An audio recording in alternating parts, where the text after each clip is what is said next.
Hello, guys, and welcome to today's webinar. We will just let people get into this webinar and then I'll start shortly.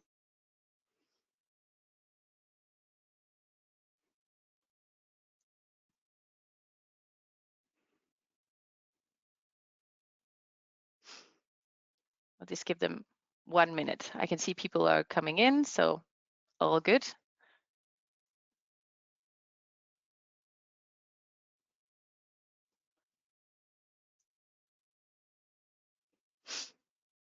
Yes, keep coming.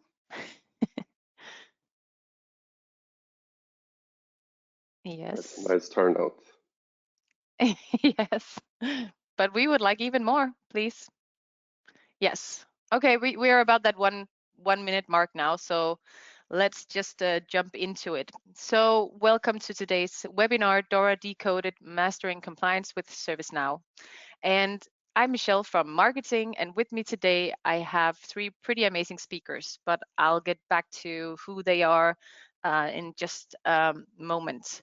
First, we will talk about some practical stuff. And the practical stuff is that this is a 1-hour webinar.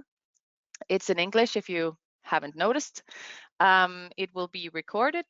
I also know that there's a chat function in this setup, so you can write us questions during this webinar where we will get back to you in the Q&A session we have in the end.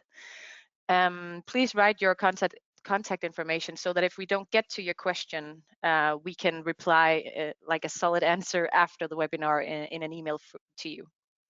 And then tomorrow you will get an email with the recording and all kinds of links that you can, take the next step in your DORA journey. So next slide, please. Then we'll take a look at the agenda. Yeah, so the agenda today, of course, in a moment I will introduce the speakers. Then we have like a duo set up with Torbjørn and Christian that will go back and forth and talk about we'll introduce DORA and the DORA compliance overview. They will talk about how to kickstart your compliance efforts. They will also talk about main elements and how ServiceNow can support this journey. And then we have our special guest today talking about project insights around CMDB and DORA. I'm sorry. Then we have, he will talk about the impact of the DORA on the CMDB, break sort of the CMDB journey down, and then advice on roadmaps. Sorry again, and roadmaps and talk about the most important elements. And then in the end, we'll go to the Q&As. And the speakers. Let's say hi to the speakers. Next slide. And one more slide. Thanks. So can you say hi, Alexander? Absolutely, Michelle. Good morning and good day, everyone. Happy to be here. Nice to have you here. We're really excited about it. So this is Alexander Ljungström.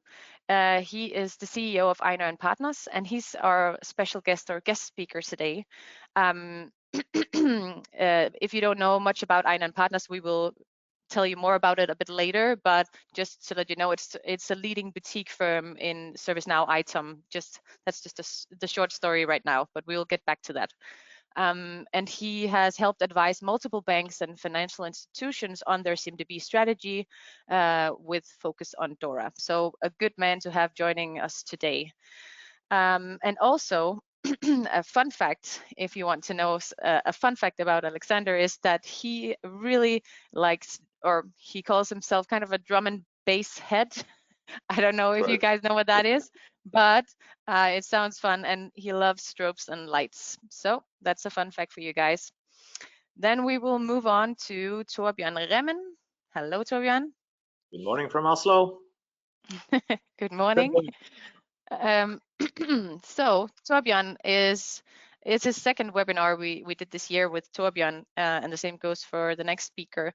And he's from DXC, and he's head of SecOps in the Nordics, or well, maybe he doesn't want to say it, but maybe even Europe.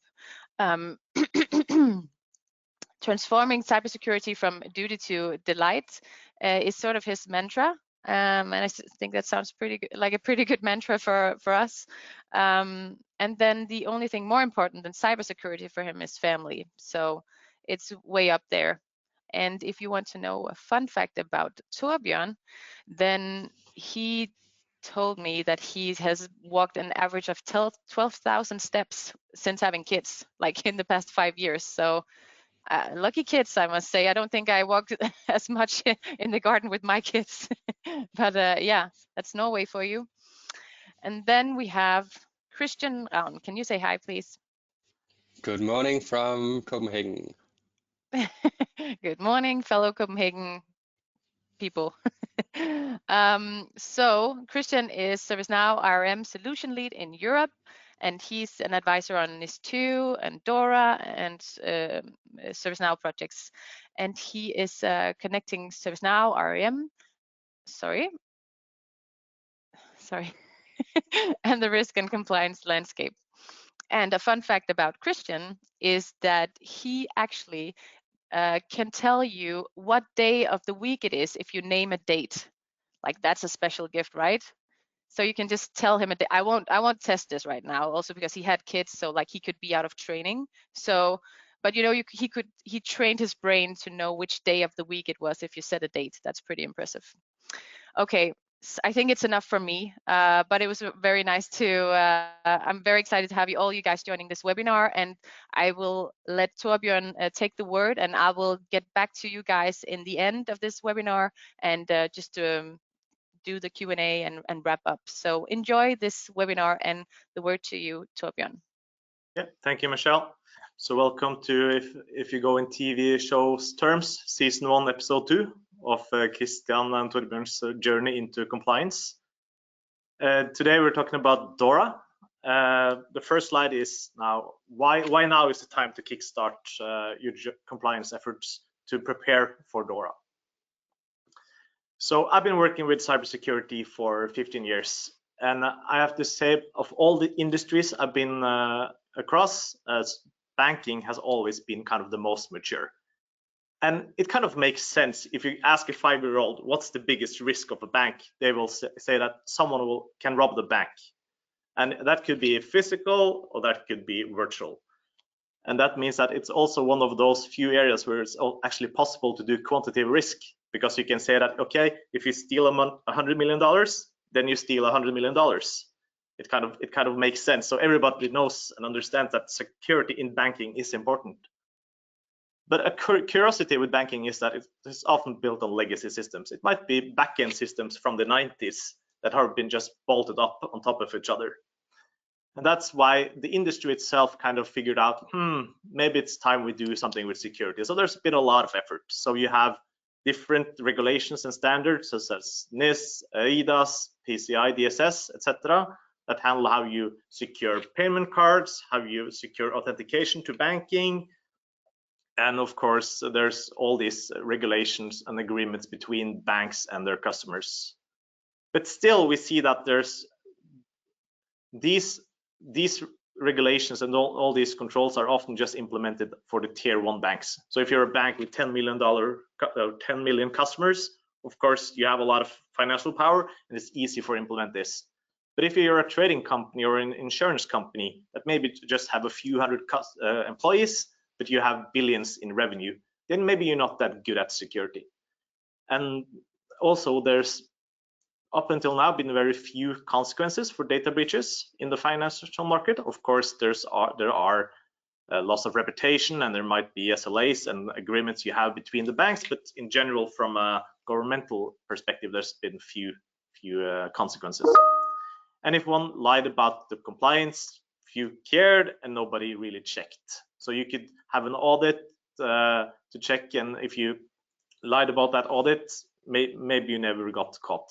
So basically, it was a bit too easy to not have good enough security. Next slide.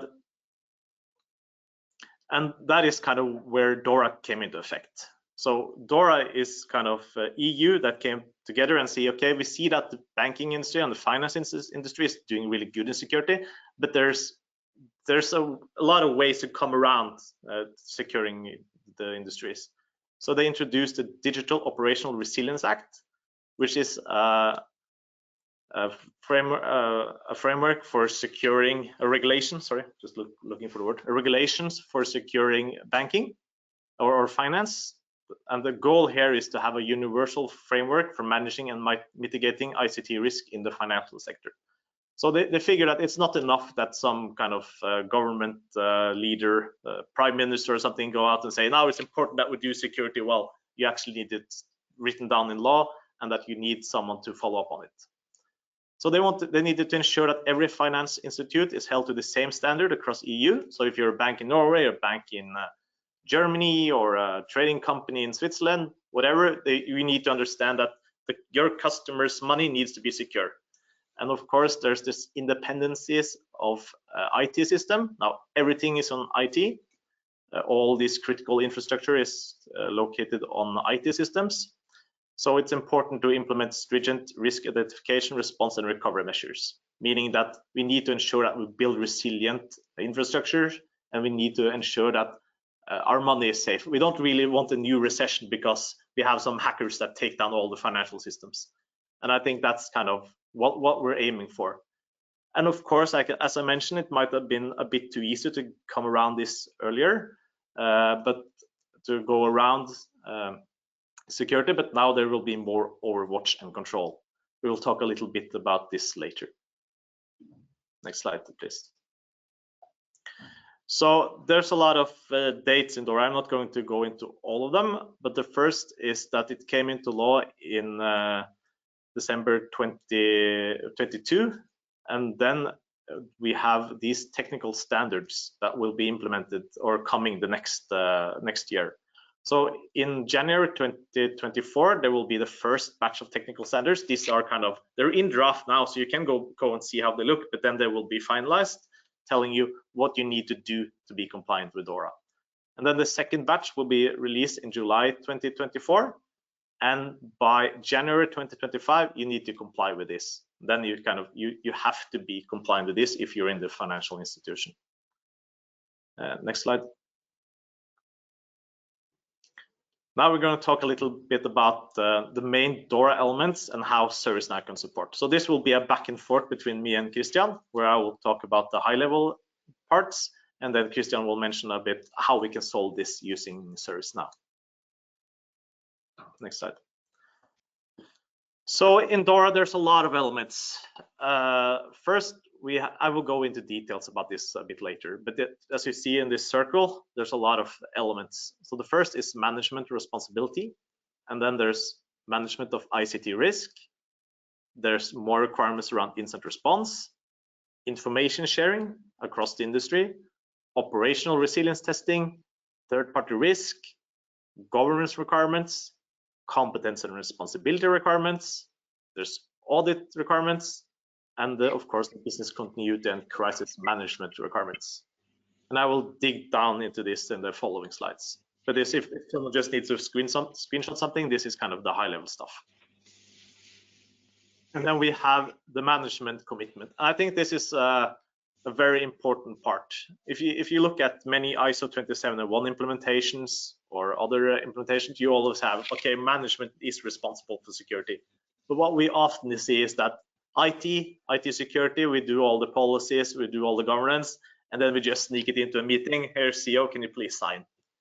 And then it's put in the drawer and taken out when there's an audit.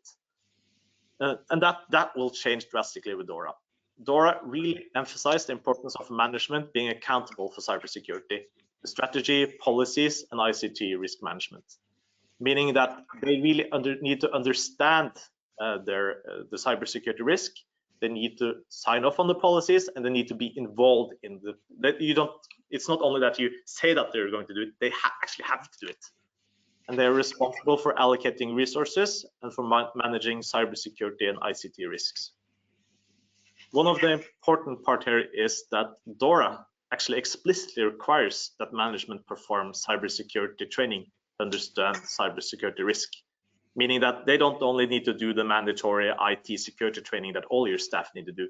They actually need to be trained on how to handle IT security risk. They need to understand how to implement the cybersecurity framework. They need to be kind of understand that it's not good to just buy up a smaller firm with a flat network and connect it to your enterprise because it's easier to do.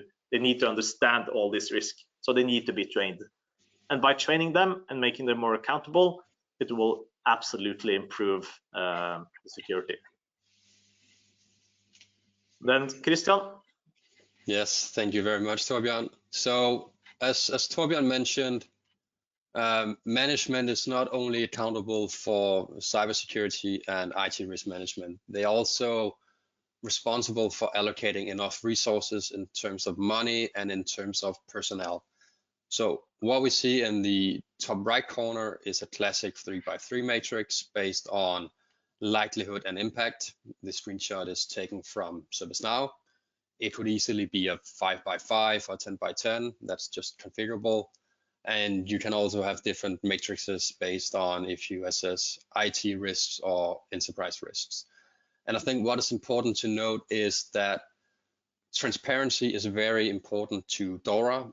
And by using ServiceNow, you have one platform where you store all your information. So you have full transparency of all your risk work, your compliance work, your audit work, your SOC work, your business continuity management work, and so on. So that's a huge game changer to have everything on one platform. One interesting point that Torbjørn mentioned here is that it's easy for management to request something to be fixed. But as he also mentioned, reality is sometimes that the company simply, they don't have sufficient personnel or funds to mitigate the risk. So in DXC, we have made it possible for stakeholders to flag to management if they have insufficient funds or lacking personnel to mitigate the risk that have been found, let's say, unacceptable by the management initially. So that's what you see in the middle picture. So we make it transparent for management and for relevant stakeholders if a risk needs more money or personnel to be fixed. And this kind of, let's say, feedback loop adds another dimension to risk management, because now management is presented with this new information from people who are actually working on mitigating the risk, and whether or not the management demands are actually realistic or not. And if it's not realistic, then management is basically accepting the risk if they are refusing to allocate more money or more resources to the issue. In the bottom picture, you can see that you can track your compliance score for DORA specifically, but you can also track it for multiple standards or regulations such as ISO, ASIS, COBIT, or whatever industry standards. You can also get kind of a breakdown of, let's say, the compliance score for your most critical entities that are the least compliant. And this is just a view. This is just a dashboard that you can build directly straight out of the box from ServiceNow. Great. And as you saw in that last picture, risk management is of course a very important part of cybersecurity, that you need to investigate and do a risk assessment to see where your biggest gaps are. And that's of course a very essential part of DORA. And it requires you to have a documented framework that you actually follow up on. So it's not enough to create something in a spreadsheet and then just store it away. You need to have a process where you identify the risk and then you set up tasks to mitigate them and create the mitigation plan or accept those risks. Something that's also specifically mentioned in DORA is under Article 8, identify, is that you also need to classify all your critical or important functions and charter assets and dependencies. So anything that's part of your financial system, you need to know, so you can't protect what you don't know. I know Alexander will talk more about this later, but it's really important that to do a good risk assessment, you need to know your assets, and you need to have a structured plan where you have a complete cycle around the risk management life cycle. John will talk a little bit about this now. And this is luckily something that you can do in ServiceNow. And I would say having a good overview of your critical and important functions, it's not only a regulatory requirement, it's also a big competitive advantage. So with ServiceNow, you can get kind of the full overview of the assets and their dependencies. You can drill down, as you can see on the pictures. You can discover shadow IT. You can optimize your business. And using ServiceNow, you can kind of use automation and AI to optimize, let's say, your IT resilience or business resilience based on the data that you already have. And you will also have an end-to-end risk overview of all your critical or important functions because you have all the data in one platform. Good. And then we come down to incident response. So now companies, of course, must have incident detection mechanism and control mechanism. So you need to have antivirus and EDR, etc.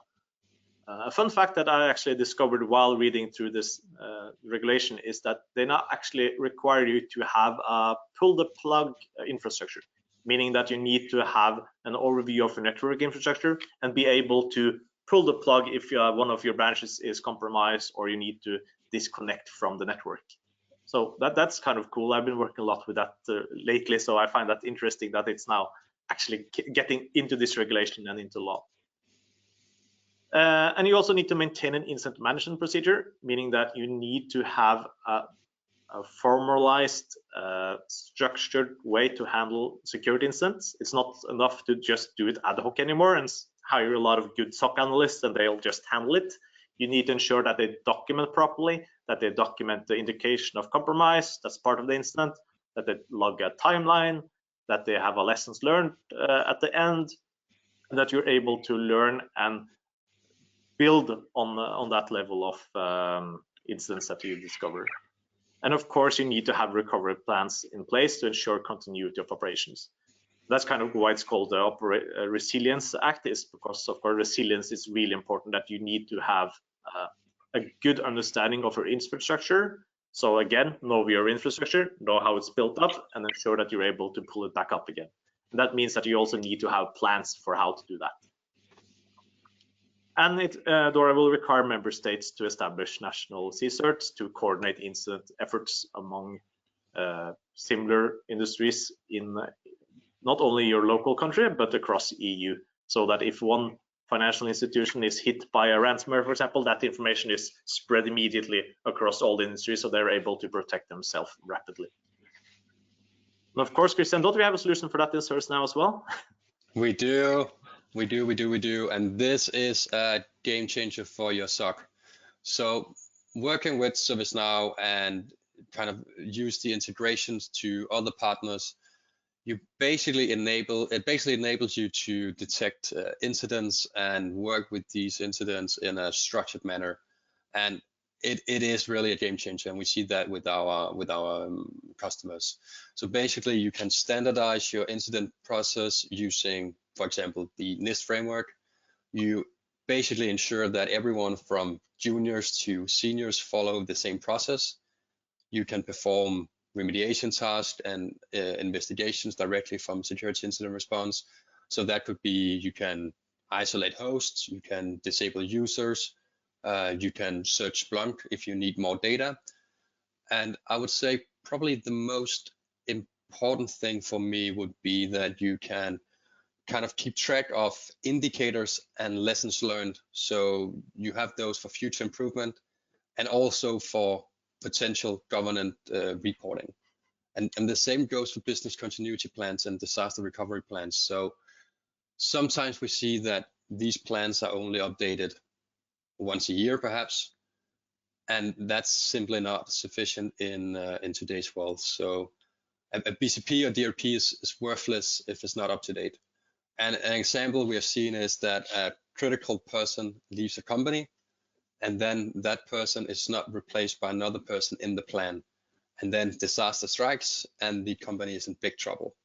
But by using ServiceNow, you will get prompted to find a replacement for a person who was assigned to do a certain task during, let's say, a malware attack. And that's just a low complexity example. That's just something that you get straight out of the box. And using AI, for example, you can get suggestions on how to approach certain topics based on not only best practice, but also previous experiences.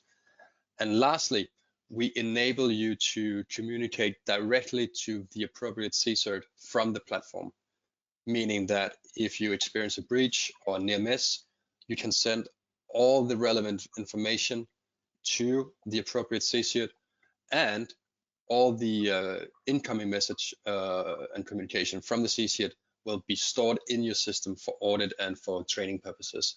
So no need to go into inboxes and all that kind of stuff. All of that will be stored in your ServiceNow instance, so you have the full trail, and you can work from that. Yeah, and then we have third-party risk management, which Gartner now, by choice, renamed vendor risk management. So, but it's the same, third-party risk management. So now, of course, a lot of financial institutions, a lot of companies in general, are dependent on third parties. So you might have an outsourcing partner that handles your IT backend. You may have someone that handles your website. You might have a company that handles integrations, whatever. Now there will be requirements for all these third parties to comply with the same regulations you have. And I think that will be a shock for many companies, that they think that this will only hit, like say, a bank. But if you deliver services to a bank, it will hit you as well. So you are obligated to follow the same requirements as they are. So I think this will improve the industry in general, and this is also something that we're seeing with NIS2 around vendor risk management. That if you deliver service to someone that are under NIS2 and now also DORA, you need to be compliant with the same requirements. DORA the government entities will create a specific technical requirements that will be ready by 2025, that they will want all companies under DORA to push down to their third-party ICT service providers. And they will also be obligated and able to audit them. Again, it's no longer possible to hide. If you deliver IT services to a big financial institution, expect that there will become audits. And the exciting thing here is that, of course, we working with ServiceNow and working a lot with vendor risk management. We see that now that people are starting to get a hold of their own cybersecurity, now they see that they need to handle their third parties. And then you can create then this process to audit automatically using the vendor risk module in ServiceNow. So, and we are seeing that across all our customers, that the number of audits that they are receiving from their customers are increasing dramatically. And that is because people are now starting to actually implement third-party risk management tools. Christian? Yes, I absolutely agree. We see the same thing with our ServiceNow customers. So using the third-party risk management module in ServiceNow, it gives you workflows to manage all the work with the third party, all the way from like due diligence and onboarding to the offboarding. So you can use the existing workflows, you can create your own workflows to work with risk tiering, risk assessments, and you can even request documents such as, let's say, SOC 1, SOC 2, or ISO certifications directly from your instance. So as Torbjørn mentioned, you need to adhere to DORA requirements if you either fall directly under the DORA umbrella or you are providing services to a DORA company. And using the third-party risk management tool, you can make sure that you are compliant with those regulations. Last, what you see on top is that ServiceNow offers a dedicated third-party portal.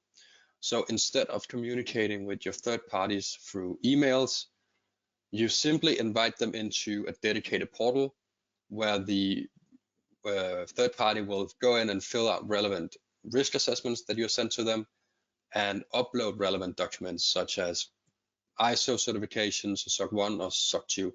So there's no need for emails back and forth. There are no questions or uncertainties about spreadsheet versioning. Everything is handled in your ServiceNow instance. And in case of, let's say, any issues or missing components between you and the third party, you can work together with the third party on the portal to fix the issue. So again, all of the information is simply just stored on the ServiceNow platform for your benefit. And then, of course, it's reporting and control that Christian has been mentioning a bit when it comes to security incident response. And under DORA, if a major ICT-related incident has impact on the financial interest of your clients, meaning that their money is not available anymore or you're not able to deliver their services, you need to report that without undue delay and inform your clients immediately about what measures you are taking. Meaning that you need to, you can't do this ad hoc, you need to have a process that you can just kick off. You just need to push that button, we're screwed button, and then the process starts up and you can communicate with your clients, you can communicate with the third parties, you can start your investigations, and you can kind of roll out this reporting and investigation module. And of course, the most important part here is the oversight bodies in DORA. They may come and monitor you for compliance, meaning that they will come in and check, okay, are you actually doing all the stuff that we're telling you to do? And you can get fined if you do not comply. And as I mentioned, third parties that deliver IT services will also be monitored. And there's even mentioning of a special body that will just monitor IT service providers, that because it's so important part of the financial institutions. Yeah, and I would say it's not only important, well, the responsibility kind of goes both ways, because you need to inform the appropriate CSIRT that you have been breached on EMS, but they also have a responsibility for ensuring that you are advised if something has happened in your supply chain or in your sector. And again, as mentioned before, we enable you to communicate directly back and forth with the appropriate CSIRT directly from the platform. So you can send all the relevant information, and any incoming messages from the CSIRT will simply just be stored in your system for audit and for training purposes. Yes, and then we have resilience testing. This is also very specific for DORA. Of course, in these two and other regulations, there are requirements that say that you need to perform vulnerability management. So you need to know your assets, you need to know how vulnerable they are, and then you need to patch and fix them. In the DORA, it's explicitly mentioned that you need to build resilient infrastructure so that you are able to take a hit, assume breach, and assume that you're able to restore quickly. And of course, we all know that it's easy to kind of do a tenable or quality search and say, find all your vulnerabilities and patch them. But you also need to have some hackers in your network to verify that how it actually works, how it actually looks. So they want you to perform pen testing at least once a year. And additionally, very specifically, every third year, they require you to carry out a threat-led penetration testing at least every 3 years, meaning that they go after, okay, what is important for the financial institution, and then target those vulnerabilities and those risks specifically. And I've seen that there's already started to be established companies that focus primarily only on this, because this will be a big business in the next coming years. Next slide, please. And then, of course, we have maybe the most controversial part, fines and penalties. Like GDPR, in GDPR, there were fines if you basically if you got caught, it seems like. So if personal identifiable information was lost, you could get up to 20 million in fines, or 4% of your yearly global turnover in fines. Under DORA, you can get up to 2% of your yearly global sales in fines. But one of the most controversial or important part here is that you can actually get personal fines, meaning that if you are a CIO, CEO, CISO, or board member that knows about a technical vulnerability, knows about a risk that can be mitigated, know about the breach and do not report it, you can get personal fines. That means that you can get up to 1 million euros in personal fines if you know about a risk but do not mitigate it and do not report it immediately. And the same if you have a security incident and you do not report that incident, you can get a fine up to 5 million euros or 500,000 euros in individual fines. And I think this is the game changer that will kind of make management more accountable. So if you got breached and you like Christian mentioned, you have this dashboard showing you you have all your risk, these are all the tasks that we need to fix, these are the funding that we require, and management just keeps saying, no, we don't have time, it's not that important, it never happens to us. And you and Christian as the CISO report, and they say, no, it's not important. And then they get hacked because it was an obvious vulnerability. The CFO and CIO and CEO might get personal fines for neglect. And I think that will be both a shock for those that it happens to, and it will of course improve security in the industry dramatically. Next slide, please. Yeah, so how are we seeing people handling most of these compliance requirements today? Well, spreadsheets. So many spreadsheets. We see that people put their compliance efforts into spreadsheets. They do that one-time job, and then you need to follow up. How is the compliance working year on year? It's really hard to do that when you're doing that in spreadsheets. You might have risks that each department puts into their own spreadsheets. So you have a lot of different departments, organization, teams, whatever, doing their own risk assessments in their own templates, in their own little world, where there's rarely any connection between the risk identified and a substitute task to mitigate that risk.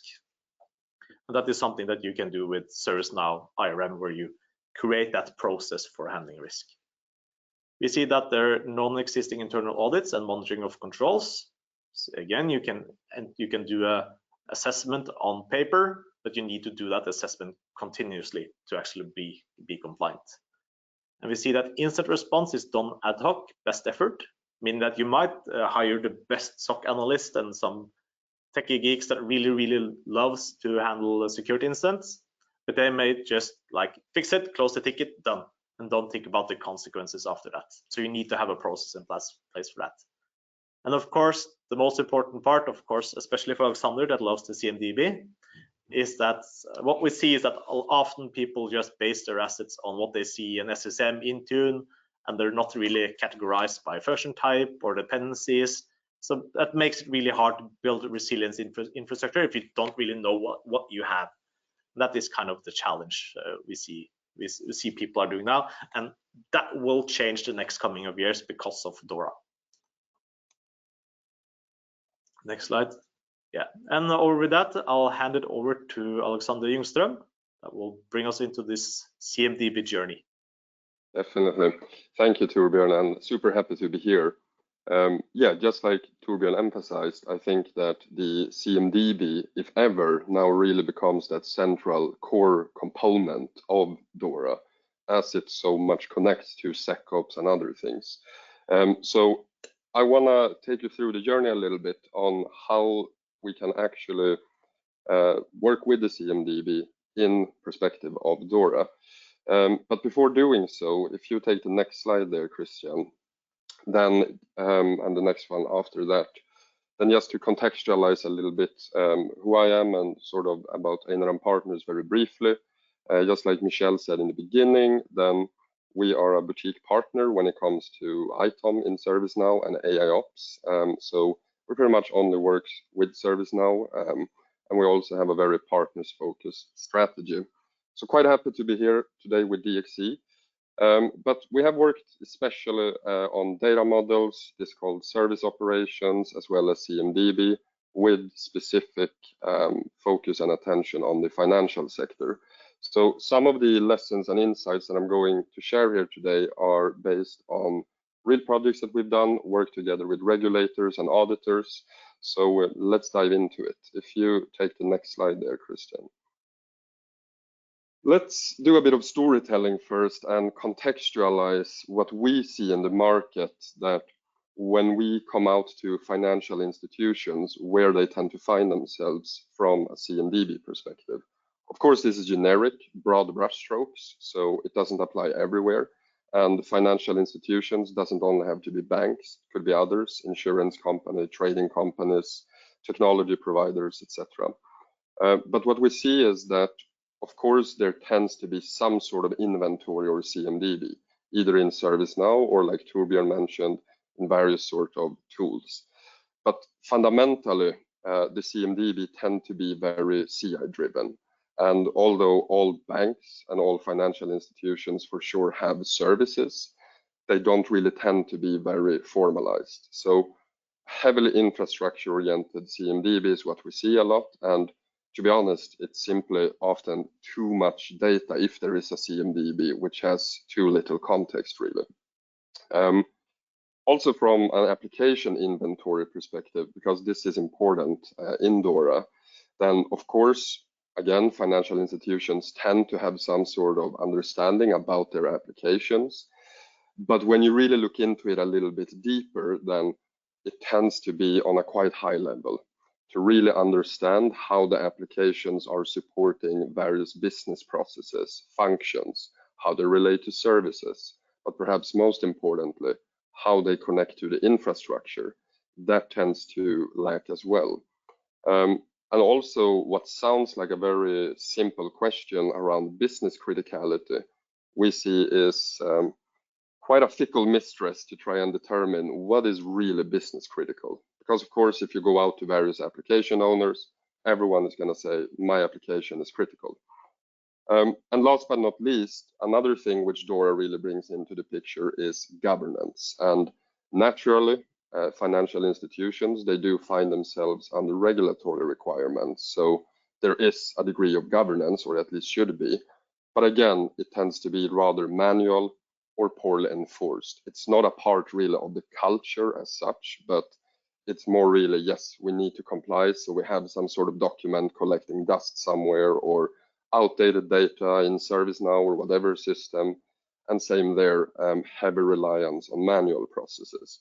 So this is a pretty common starting point. And if you take the next slide here, Christian, then I'd like to touch a little bit and relate it back to what Torbjørn spoke about before, which is Article 8, because this is where DORA really comes into the picture.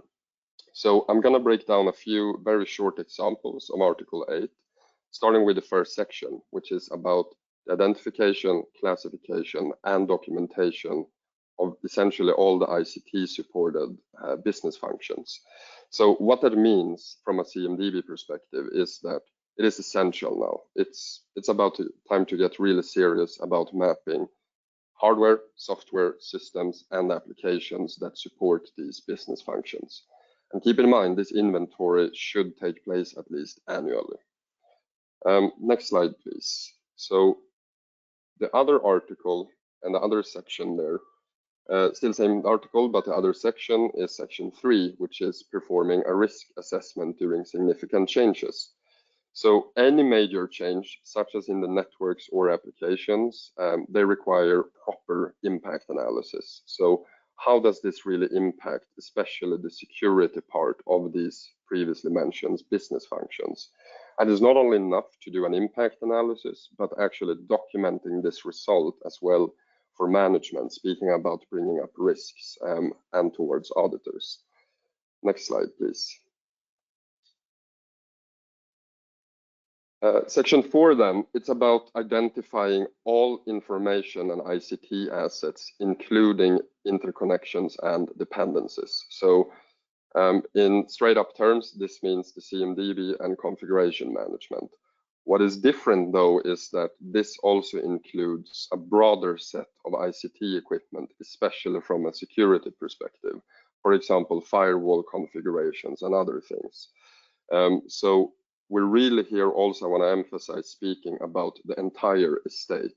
So not just critical applications, not just production systems, but also development, test systems, and so forth. So it goes broad and horizontally. And finally, next slide as well, please. So the final section here is these third-party ICT providers to inventorize the processes there. So this also really requires a deeper understanding about how do we really connect to the third-party providers and what are those critical supporting elements and functions. So same there, a lot of financial institutions don't always tend to have that third-party landscape properly integrated in a data model.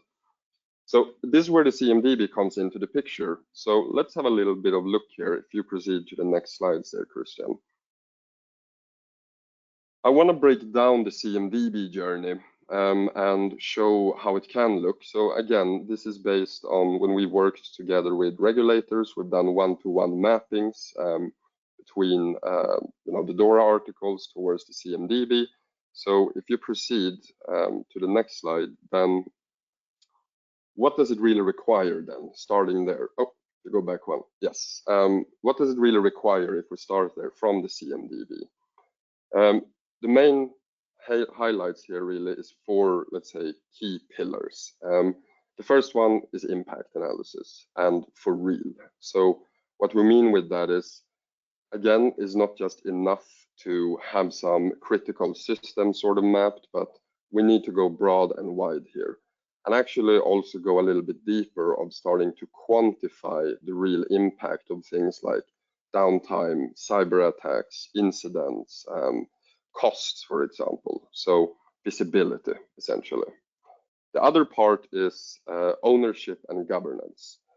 Ownership tends to also be one of those challenging areas when you look at IT systems, because as we know, the chain of IT systems might reach far and wide to different teams, hybrid clouds, on-prem things, third-party providers. So who is really accountable and responsible in this chain? And how can we perform adequate risk assessments, essentially? So who owns what? How do we offer our functions and services, and who is responsible? And this also brings us to the next topic there, which is understanding the services and third-party service providers. So this also goes into cloud. So really understanding the underlying infrastructure that drives that application estate and the third-party dependencies. And last but not least, properly inventorizing the application estate. And again, emphasizing here that we're speaking about the entire estate, not just picking the critical parts, but really going horizontal and wide here. So these are the most main important elements. If you continue here, Christian, then how can we do this then? That's the question that we often receive. So naturally, depending on who is listening now and sort of where your organization is with the CMDB, you might either have a quite mature one, or maybe similar to what Torbjørn explained, you have various repositories and not yet fully centralized, but we need to have some sort of an onboarding approach to kickstart the DORA journey then. And what we often see here is that just sort of mapping that application estate, that often is the very first step. So one has to start with determining the maturity level there of how far are we on that journey of mapping, and again, the entire application estate. Often we start there with the critical applications. And then based on that, we also identify both business owners and operational stakeholders, including, again, the third-party providers. Once that is done, then we have sort of that architectural application estate. Then we come into the picture of the infrastructure. And often, as we know, applications, they don't just exist in a vacuum, but they are used for some sort of service, like general ledgers or exchanges with other banks or internal services, etc.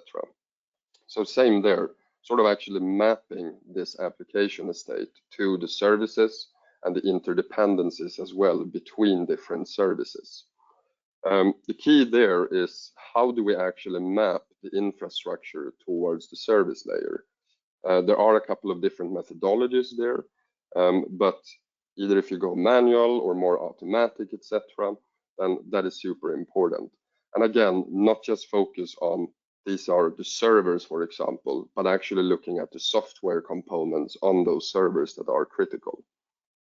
Now, once that is done, then it's more a matter of continuously improving the data quality through good governance, continuously adding and removing various data sources and making sure to keep them up to date, but also really creating KPIs to track how good is our coverage in the CMDB. So if you take the next slide there, Christian, then when we speak about services and so forth, then some of you might have heard that it's not just about the CMDB in ServiceNow, but it's actually also about something called CSDM, so Common Service Data Model.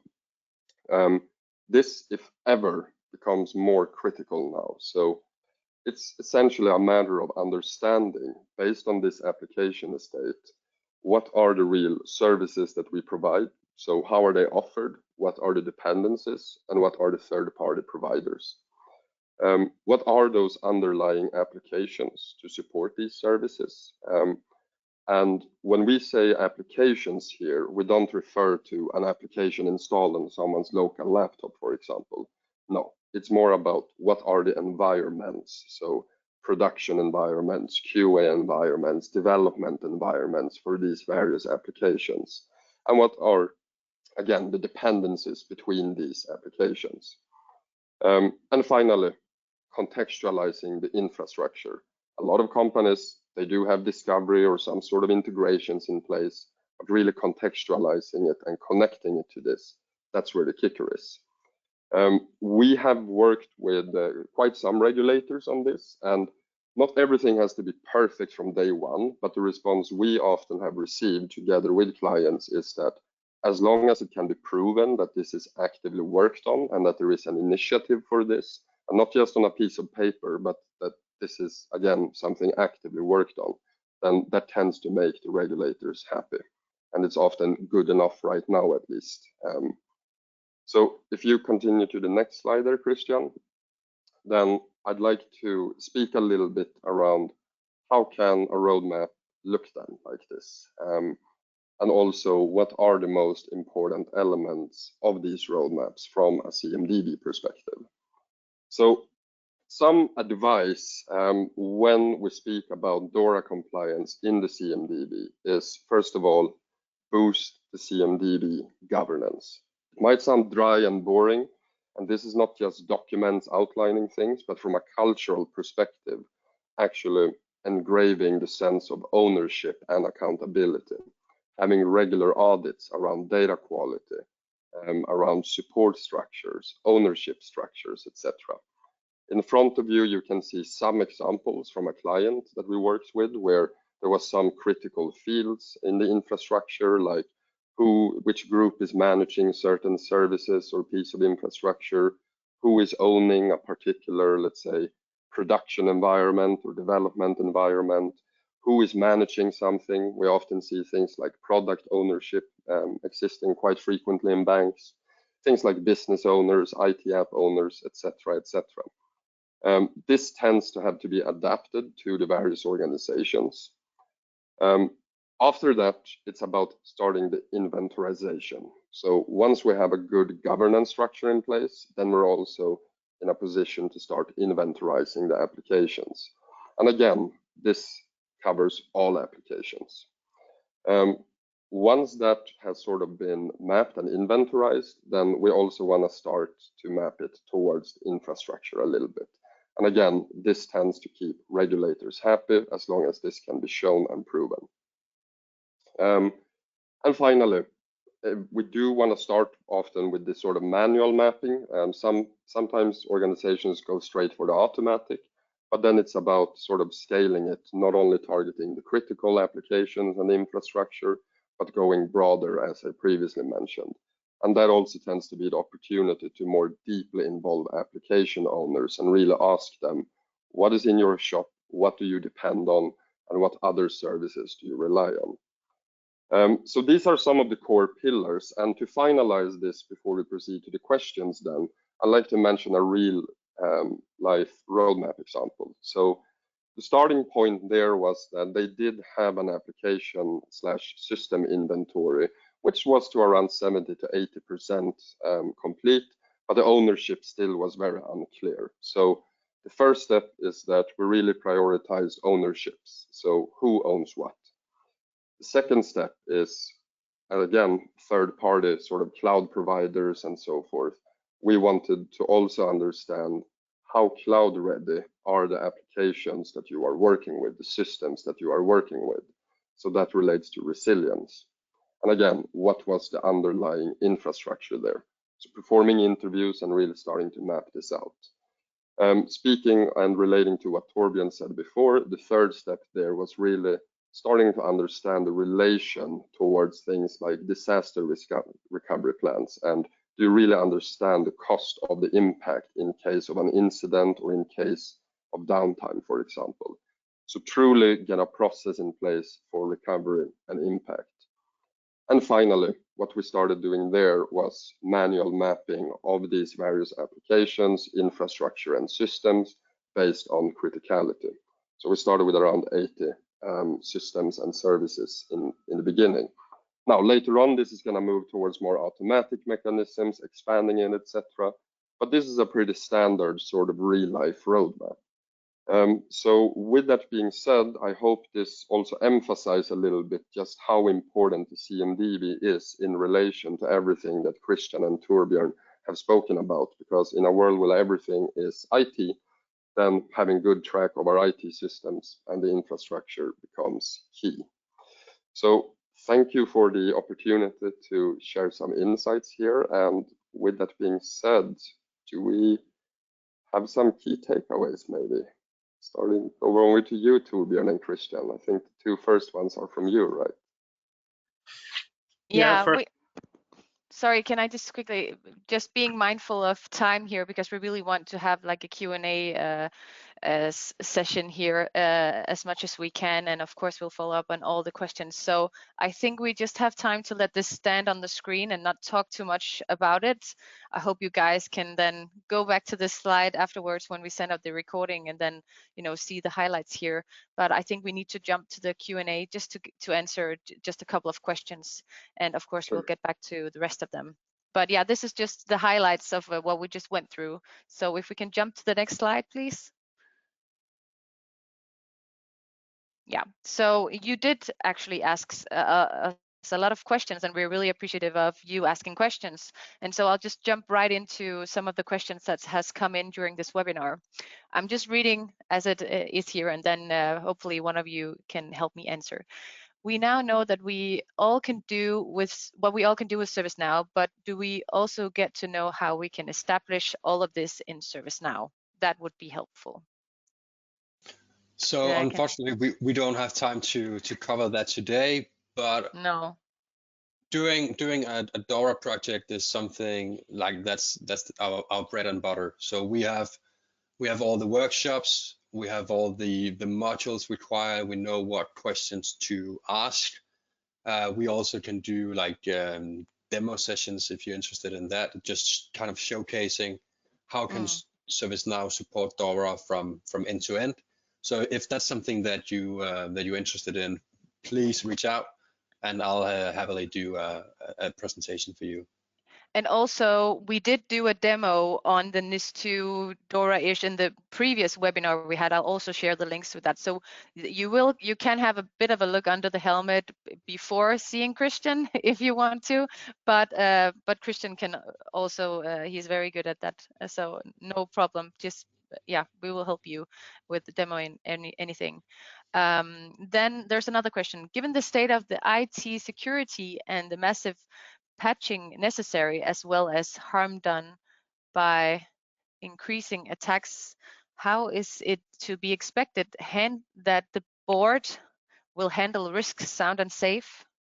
I don't know if that's Torbjørn or...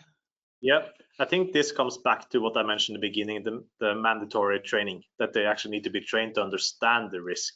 And of course, they will not sit there and discover all the risks by themselves, but they need to understand when the IT security department and IT department and business identify risk and report them up, they need to be able to understand that risk. So I think it's about kind of them taking ownership of risks and sitting down and saying that this is now important, not only because of the fines, but also because it's a requirement to do business. So thank you. So I'm sorry, folks, but this is all the time we have because we want to stay pretty much on time. Is there anything else you guys would like to add in the end? Alexander, do you have anything you feel like you just want to say here in the end, or I feel like we came all the way around. So I think also with the all questions, we can also get back to them individually. all the questions that we have the questions, we have the contact information, so we'll get back to you guys with the answers. Of course, we're really happy about all the questions. So I did mention the practical stuff in the beginning. You'll receive an email tomorrow. That's really what you need to know, with all the links, recordings, contact information for these guys, whatever you need. And then just stay tuned for 2024, where we'll have more webinars. Hopefully also maybe more webinars with the I9 partners. It was really lovely to have Alexander with us here today. Next slide, please. Yeah, here's the contact information you'll also receive in the email tomorrow. Is there more? Next slide, please. All right, yeah. So thank you for joining. We hope to see you at our next webinar. It was lovely to have you guys today, and have a wonderful day. Thank you so much, everyone. Cheers. Bye. Bye, guys. Bye.